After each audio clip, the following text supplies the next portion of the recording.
अस्सलाम वालेकुम नाज़रीन, हाईटेक न्यूज के खबरनामे में आपका खैर मकदम है। मैं हूं नेहा खान। नजर डालते हैं आज की अहम खबरों पर। इस महीने की 25 तारीख बरोज इतवार सुबह 10 बजे फासिलवाड़ी मजाफात संगारेड्डी मंडल में 1671 खवातीन के जरिए ज्योतिरावत्सव विद्यापीठम का एहतमाम बानी ब्रह्मा श्री डॉक्टर श्री महेश्वर शर्मा सिद्धांती ने किया है। आश्रम में और मीडिया से बात करते हुए उन्होंने कहा है कि 2014 से खवातीन के लिए हर साल एक खसूसी रोज़े का एहतमाम किया जाता है। उन्होंने कहा है कि 174 देहात की खवातीन पापन शाह रथ संपत्ति के व्रत में शिरकत करते हैं और अकीदतमंदों से दरख्वास्त की गई है कि वो इस में बड़ी तादाद में शिरकत करें और इसे कामयाब बनाएं। उन्होंने कहा है कि प्रोग्राम के दौरान तमाम इंतजामात किए जा रहे हैं। इस मीटिंग में विद्यापीठम के अराकीन तोपाजी आनंद कृष्णा प्रशांत संजय विठल दास मुरली श्रीधर कृष्णा राम रेड्डी साहती रामू और दीगर ने शिरकत की। महेश्वरः गुरुः साक्षात् परब्रह्म तस्मै श्री गुरवे नमः। सरस्वती नमस्तुभ्यं वरदे कामरूपिणी विद्यारम्भं करिष्यामि सिद्धिर्भवतु मे सदा। गुरवे सर्वलोकानां विषजे भवरोगिणां निधयेत् सर्वविद्यानां दक्षिणामूर्तये नमः। श्री ज्योतिर्वास्तु विद्यापीठं సరికొత్త కార్యక్రమాలకు వేదిక. విద్యాపీఠం 2014 సంవత్సరం నుండి ప్రతి సంవత్సరం కూడా ఒక మహత్తరమైనటువంటి వ్రతాన్ని మహిళలలో ఆధ్యాత్మిక చైతన్యం కోసం నిర్వహించడం జరుగుతుంది. మన సమాజానికి మూలాలు మహిళలలో ఆధ్యాత్మిక సంస్కారం కలిగితే ఆ కుటుంబం అంతా కూడా శ్రేయోపదంగా ఉంటుందని మనకు ధర్మశాస్త్రం తెలిపింది. ఎత్ర నార్యస్తు పూజ్యంతే తత్ర రమంతి దేవత అని చెప్తూ ఉంటారు. అంటే మహిళలు ఎక్కడైతే గౌరవింపబడతారో, ఎక్కడైతే సంస్కరింపబడతారో ఆ సమాజము పటిష్టవంతంగా తయారవుతుంది. అందువల్ల మహిళలలో ఆధ్యాత్మిక చైతన్యాన్ని కలిగించేందుకు శాస్త్రం బోధించింది వాళ్ళు వ్రతం ఆచరణ చేయమని చెప్తుంది. మనకు అనేకమైనటువంటి వ్రతములు ఉన్నాయి. ప్రతిరోజు ఒక్కొక్క వ్రతం చెప్తారు. 360 వ్రతాలు ఉన్నాయి. దాంతోపాటు ఇంకా అనేకమైనటువంటి వ్రతాలు ఉన్నాయి. వాటి యొక్క విజ్ఞానాన్ని, వాటి ఫలితాన్ని కలిగించాలని శ్రీ జ్యోతిర్వాస్తు విద్యాపీఠం ప్రతి సంవత్సరం ఒక అత్యద్భుతమైనటువంటి వ్రతాన్ని ఎంపిక చేసి ఆ వ్రతాన్ని సహస్రాధిక మహిళల చేత ఏకకాలంలో నిర్వహించి తరిస్తూ ఉంది. 2014లో సువర్ణ గౌరీ వ్రతం అనేటువంటి ఒక మహత్తరమైనటువంటి వ్రతాన్ని ఆచరణ చేసింది 1000 మంది మహిళల చేత. తర్వాత సంపత్ గౌరీ వ్రతాన్ని 1200 మంది మహిళల చేత, అముక్తాభరణ సప్తమి అనేటువంటి వ్రతాన్ని 1700 మంది మహిళల చేత, ఇట్లా ఒక్కొక్క వ్రతం, పాశుపత వ్రతం, చంపాషష్ఠి వ్రతం, ఇట్లా అనేక రకాలైనటువంటి వ్రతాలను ఆచరణ చేస్తుంది. వ్రతములు ధర్మశాస్త్రం ప్రకారంగా 3 భాగాలుగా చేయడం జరుగుతుంది. మొట్టమొదటిది సౌభాగ్య వ్రతములు అని అంటారు. స్త్రీకి అత్యంత గొప్పనైనటువంటిది భర్త యొక్క క్షేమం, కుటుంబం యొక్క క్షేమం. సౌభాగ్యము సుస్థిరంగా ఉండాలని ఆచరించే వ్రతాలను సౌభాగ్య వ్రతములు అని అంటారు. 2 మనిషికి కోరికలు, సంతానం కావాలి, అదేవిధంగా మంచి భర్త కలగాలి, మంచి ఐశ్వర్యం కలగాలని ఆచరించేటువంటి వ్రతాలను సౌభాగ్య వ్రతములు, కామ్య వ్రతములు అని అంటారు. 2వ వ్రతములు కామ్య వ్రతం. మొదటిది సౌభాగ్యం కోసం ఆచరించేటువంటి వ్రతములు సౌభాగ్య వ్రతం, కోరికల కోసం ఆచరించేటువంటి వ్రతములు కామ్య వ్రతం. ఇక 3వది ప్రాయశ్చిత్త వ్రతములు అని పేరు. అంటే తెలిసి తెలియక అనేకమైనటువంటి పొరపాట్లను మనం చేస్తూ ఉంటాం, పాపములను చేస్తూ ఉంటాం. పాప పరిహారమై చేయవలసినటువంటిది ప్రాయశ్చిత్త వ్రతం. ఇట్లా 3 రకాల వ్రతములను శ్రీ జ్యోతిర్వాస్తు విద్యాపీఠం ప్రతి సంవత్సరం ఒక్కొక్క వ్రతాన్ని ఎంపిక చేసుకొని నిర్వహణ చేస్తుంది.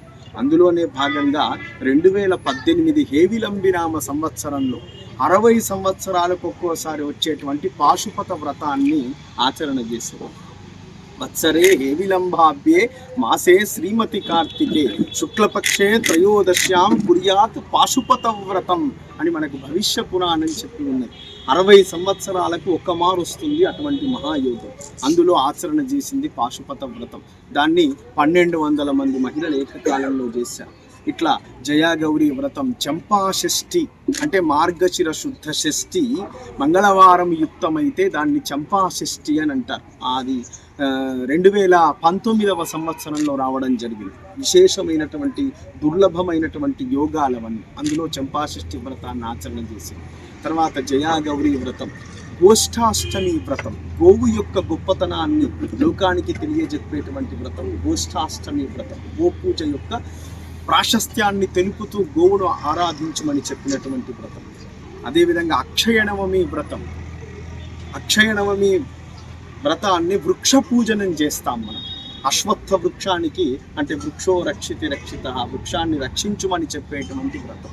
అట్లాంటి వ్రతములను పోయిన సంవత్సరం అనగాదత్త వ్రతం 2400 మంది మహిళల చేత ఏకకాలంలో ఆశ్రమంలో నిర్వహణ చేసింది జ్యోతిర్వాస్తు విద్యాపీఠం.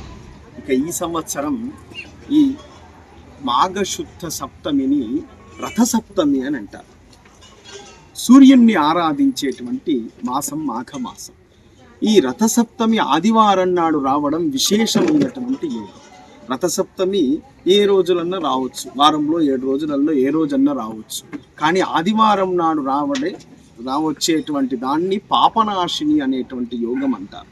మనం చేసినటువంటి పాపం అంతా కూడా ఆ రోజు ద్వాదశాదిత్యులను ఎవరైతే అర్చిస్తారో వాళ్ళు చేసినటువంటి పాపం, 7 జన్మ కృతం పాపం, ఆ 7 జన్మల్లో చేసినటువంటి పాపం అంతా కూడా పరిహరింపజేస్తుంది. ఇటువంటి మహత్తర యోగము 2014లో ఒక సంవత్సరంలో సంభవించింది. మళ్ళీ ఈ సంవత్సరంలో వచ్చేది. మళ్ళీ మున్ముందుకు ఇంకో 20 సంవత్సరాల వరకు ఇటువంటి మహాయోగం లేదు. ఇటువంటి గొప్ప యోగంలో ఆచరించేటువంటి వ్రతము పాపనాశిని రథసప్తమి అనేటువంటి వ్రతం. ఆ రోజు పాపనాశిని భాను సప్తమి యుక్తమైనటువంటి మాఘశుద్ధ సప్తమిని పాపనాశిని సప్తమి అని అంటారు.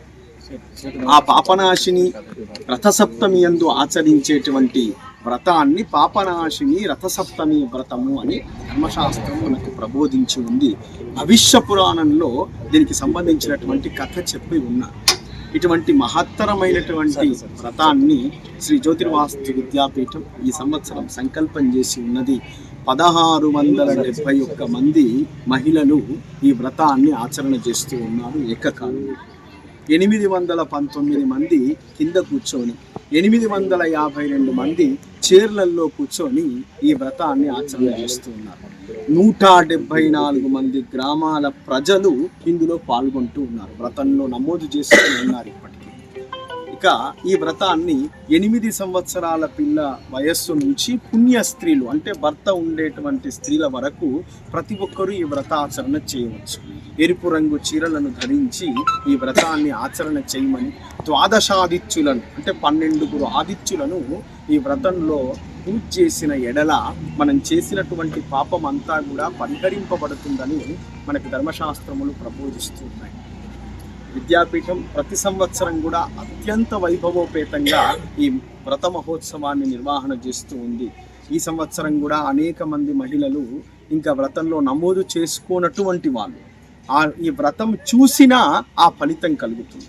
కాబట్టి అశేష ప్రజానీకం తప్పక పురుషులు కానీ మహిళలు కానీ పిల్లలు కానీ ఇక్కడ ఇచ్చినటువంటి వ్రత ప్రసాదం తీసుకోవడము ద్వారా పరిపూర్ణమైనటువంటి ఆరోగ్యం కలుగుతుంది. మనకు ఆరోగ్యంతో పాటు సౌభాగ్యము సంపదలు ఇచ్చేటువంటి వ్రతము ఈ పాపనాశిని రథసమైనటువంటి ఏర్పాట్లను చేసి ఉన్నారు. విద్యాపీఠ కార్యవర్గ సభ్యులతో పాటు సభ్యులు గత 5 రోజుల నుంచి సేవా కార్యక్రమం కొనసాగిస్తూ ఉన్నారు. ఇక్కడ రేపు మధ్యాహ్నం వరకు అన్ని సేవా కార్యక్రమాలన్నీ కూడా పూర్తి కాబోతున్నాయి. ఏకకాలంలో 1671 మంది మాతృమూర్తుల చేత ఈ మహత్తర వ్రతం జరుగుతూ ఉంది. ప్రతి ఒక్కరిని కూడా జ్యోతిర్వాస్తు విద్యాపీఠం ఆహ్వానం పలుకుతూ ఉంది. ఈ వ్రతంలో వ్రతం చేయనటువంటి వాళ్ళైనా సరే వ్రత ప్రసాదం తీసుకుంటే వ్రతం చేసినటువంటి ఫలితం కలుగుతుంది. కాబట్టి తప్పకుండా మీరందరూ కూడా విచ్చేసి వ్రతాన్ని చూసి వ్రత ప్రసాదం తీసుకొని జయప్రదం చేయవలసిందిగా ఆహ్వానిస్తూ జై గురుదత్త, జై జై గురుదత్త.